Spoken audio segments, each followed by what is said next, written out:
Samy Chaar, thank you for joining us. How resilient is the global growth outlook amid the rising uncertainty? We think it's moderately healthy. The idea is that there are key growth constraints.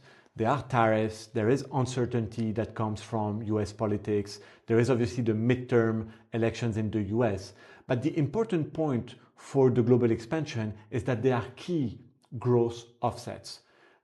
Economic policy is pro-growth, central banks have cut rates or are cutting rates, governments are engineering a fiscal impulse, so there is support for the system here that comes from public policy. And a key element to the expansion is the fact that the private sector is in quite robust shape and obviously supported by the thematic around technology and AI. So when I put these growth constraints in the face of the offsets, we feel that we're in a relatively comfortable equilibrium here and we expect the expansion to continue.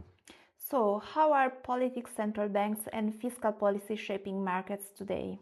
As I've said, they have a pro-growth stance. If we think about Europe, the ECB has cut rates 8 times last year, and we will see that in a supportive credit cycle this year. We still believe that the Federal Reserve in the US will also be cutting rates, not because it is losing its independence. We don't believe that Donald Trump will be able to undermine the credibility of the Fed.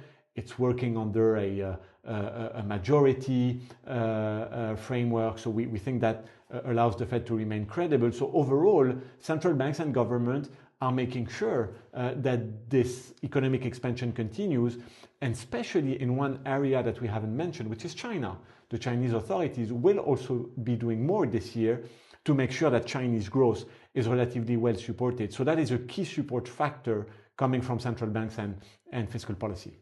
What are the key systemic risks investors should watch from geopolitics to AI? So of course we are very vigilant on what could go wrong.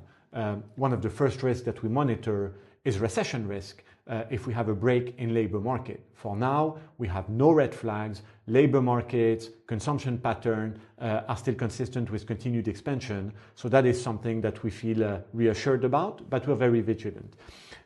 US politics is a key risk because we have the midterm in the US, because there is also the Fed. We believe that these risks are contained, but they remain on the radar. Fiscal sustainability of debt is also something that we monitor.